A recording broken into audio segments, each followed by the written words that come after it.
Victims out there who have not come forward, we ask you to come forward.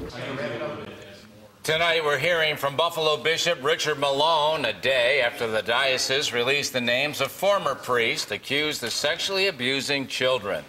Good evening, everyone. Jackie is off tonight. More than 40 priests are on that list, and most of them have died. Now, survivors and advocates are demanding more information. News 4's Jen Shantz joins us in the studio with the church's response. Jen. Well, Christy, advocacy groups and survivors want personnel files. They want to know when the priests served, where they served, and who was in charge when they were accused. Bishop Richard Malone says he's taking the latter requests into consideration, but personnel files, he says, are off limits. I remember seeing one boy in particular being molested by the same priest. But when you look at pictures of me as a little boy, it's just like, oh my God, how could someone do that? Decades after alleged abuse by a Buffalo priest, Gary Astridge is speaking out. I guess many psychological reasons as a little boy for me not saying anything to anyone when this all happened to me, but I can't stay quiet anymore. His alleged abuser, who died years ago, isn't on this list released by the diocese Tuesday.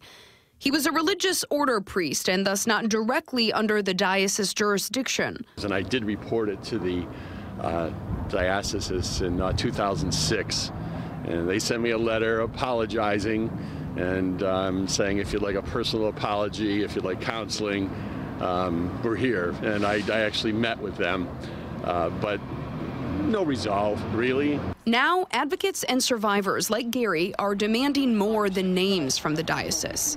We're already seeing evidence that this list is not complete. Nobody believes it is. I want to say thank you to Bishop Malone for at least starting this list. I'm sure he is a noble man. I'm sure that he is a good man.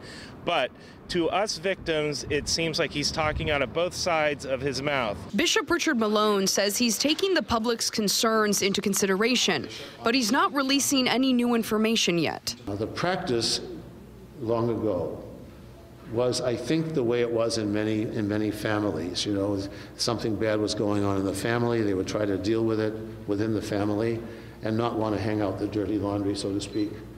Now, when I say dirty laundry, I'm not referring to human beings, even abusers. I'm talking about these terrible things that happened. It's something he says he wants to bring into the light. Step one was releasing the names. New information, he says, will take time. Look at that kind of a record.